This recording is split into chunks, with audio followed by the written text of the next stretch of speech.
Support WrestleTalk! Give us a subscribe. Hello and welcome to the WrestleTalk News. I'm Ollie Davis. 2011 was a different time. The first brand split had come to an end, the anonymous Raw general manager wasn't going anywhere, and 6 years to the day tomorrow, WWE ran one of its best angles in recent times, with CM Punk escaping through the crowd with the WWE Championship, blowing Vince McMahon a kiss after beating John Cena in Money in the Bank's main event. Meanwhile, over in the UK during 2011, Raw's current-day cruiserweight roster were wrestling for Dragon Gate. Akira Tozawa has shared a photo of his fellow wrestlers from the promotion. The very young-looking Noam Dar, Jack Gallagher, and Pac, who now wrestles for WWE as Neville. It's like looking at the cruiserweight division's version of Muppet Babies. Big Show might currently be involved in the Who Beat Up Enzo and Big Cass storyline on Raw, but that doesn't mean he has to like it. Show appeared on a recent episode of Chris Jericho's podcast Talk is Jericho to effectively deliver a knockout punch to WWE's television product. I love the live events. I love the Friday, Saturday, Sunday live event shows. I hate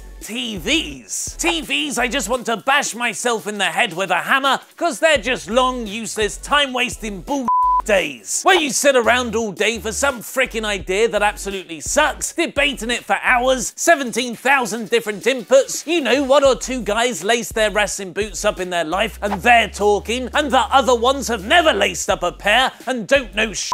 But for some reason, they're telling you what to do. So you're just walking around baffled going, why are we doing this? Big Show's comments echo other reports and rumours on the backstage environment at WWE TV tapings. Constant script rewrites and talent only being told what they're doing hours before the broadcast starts. And the rest you can see for yourselves. Inconsistent storylines, bad comedy segments and rushed matches. Big Show went on to say that he much prefers to tell stories in the ring, not just coming down, delivering one knockout punch to a heel and walking off. But don't be angry at him for his bad angles on TV. Blame the writers. Most of the I've done on TV and pay-per-view I didn't get to pick to do anyway, so don't be mad at me, be mad at the people that booked this Show appears to be winding down his career with his current contract expiring in February next year. That's why he got in such good shape ahead of this year's WrestleMania, as he believed it would be his last. But despite building it up for almost a year, his special attraction match with Shaq never happened. Speaking of WrestleManias, WWE have reportedly sent out a survey asking about future potential host cities, with places known for their hot wrestling crowds like New York, Toronto, and just a little old place called London. The last major pay-per-view held in the UK was 1992's SummerSlam at Wembley Stadium, which still stands as WWE's 4th highest attended show ever, even with their bogus inflation figures for WrestleMania 3, 29 and 32. But way before a WrestleMania abroad, it's Money in the Bank this Sunday, which you can watch mine and Luke Owen's predictions for in the brand new Wrestle Ramble right here on WrestleTalk's YouTube channel. Cheap Pop. The latest Wrestling Observer newsletter is reporting that a Legends segment is planned for the show because of St. Louis's rich history of professional wrestling. Dave Meltzer writes that Ric Flair, Bob Orton Jr., Larry Hennig, Baron von Raschke, and Greg Gagne are all confirmed for the show, with Gerald Briscoe, Rocky Johnson, and Ted DiBiase being possible additions. While the nature of the segment is not yet known, it could very well play into the WWE title feud between Randy Orton and Jinder Mahal, as both have made reference to Orton's wrestling family lineage in the build-up to their match. Speaking of absolute legends, it's time to give those who've donated to WrestleTalk's Patreon page their very own WrestleTalk Hall of Fame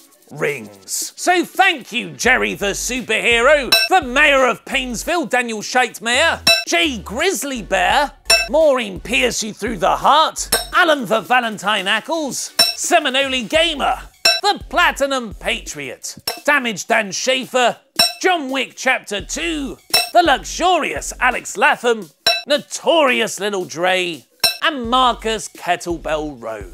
Who will win at Money in the Bank 2017? Find out mine and Luke Owen's predictions in the brand new Wrestle Ramble. And which two former TNA stars are set to debut on SmackDown? Click the videos to the left, press subscribe, and support WrestleTalk on Patreon. I've been Ollie Davis, and that was wrestling.